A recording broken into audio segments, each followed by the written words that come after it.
అందరికీ నమస్కారం. ఇప్పుడు మనం చూస్తున్నది రీసెంట్గా జరిగిన మాక్ టెస్ట్కి సంబంధించిన ఒక బిట్టు. దీనిని ఇవాళ మన యూట్యూబ్ ఛానల్లో ఎక్స్ప్లెయిన్ చేసుకుందాం. Choose the grammatically correct sentence అని ఇవ్వడం జరిగారు. అంటే కింద ఇచ్చిన ఆప్షన్లలో ఏది గ్రామటికల్గా కరెక్ట్ సెంటెన్సో దాన్ని చూస్ చేసుకోమన్నారు. సో ఫస్ట్ ఆప్షన్స్ చూద్దాము. I am born in Chicago అనుంది. Second one I have born in Chicago అనుంది. Third one I am not believing him అనుంది. Fourth one my sister is a photographer అనుంది. ఇప్పుడు correct sentence చూస్ చేసుకోమని కాబట్టి ఒక్కొక్క ఆప్షన్లలో ఏదైతే మిస్టేక్ ఉందో మనం చూద్దాం.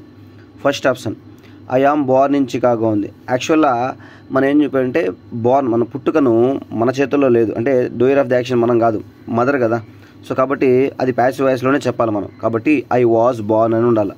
సో కాబట్టి ఇది రాంగ్ ఆన్సర్. సెకండ్ వన్ కూడా చూడండి, మళ్ళీ చెప్తున్నా, సేమ్ మన పుట్టుకను ఎప్పుడు కానీ మన చేతిలో, అంటే మనం మన పుట్టుకను ప్యాసివ్ వాయిస్లో చెప్పాలి. ఐ వాజ్ బోర్నే చెప్పాలి, ఎందుకంటే అది మన చేతిలో కాదు, అమ్మ మనల్ని కనింది కాబట్టి మనం ఐ వాజ్ బోర్నే చెప్పాలి. కాబట్టి ఇది కూడా రాంగ్ ఆన్సర్.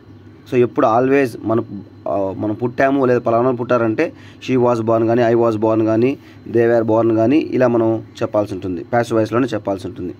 తర్వాత బిలీవ్ని కూడా మనం రీసెంట్గా మనం ఇంతకుముందు ఒక వీడియో చేసుకున్నాం. బిలీవ్ని మనం ఏం చేయాలంటే ఖచ్చితంగా దాన్ని ఇంగ్ ఫామ్లో V4లో కంటిన్యూస్లో ఉపయోగించకూడదు.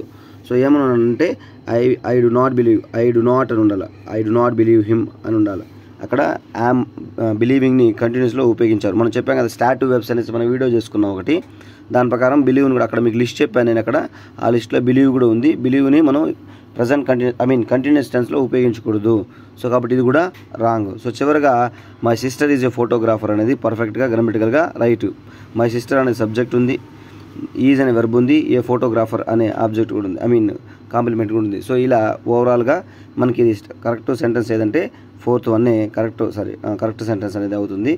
సో ఇలా మనం గ్రామటికల్లీ కరెక్ట్ సెంటెన్స్లో ఈజీగా ఐడెంటిఫై చేయొచ్చు. ఎప్పుడైతే మన ఆప్షన్స్ వైజు ఏది మిస్టేకో ఎందుకు మిస్టేక్ అని ఐడెంటిఫై చేయగలిగితే ఈజీగా మనం ఆన్సర్ను ఐడెంటిఫై చేయొచ్చు. సో ఇలా ఇంకా దగ్గరలో ఉంది కాబట్టి టెట్ మీకు ఏం డౌట్స్ ఉన్నా కూడా నాకు పంపించండి, దానికి సంబంధించిన వీడియోస్ చేస్తాను, మీకు ఒక క్లారిటీ వస్తుంది. ఖచ్చితంగా రాబోయే టెట్లో మీరు మంచి మార్క్స్ తెచ్చుకునే అవకాశం అనేది ఉంటుంది. Thank you so much.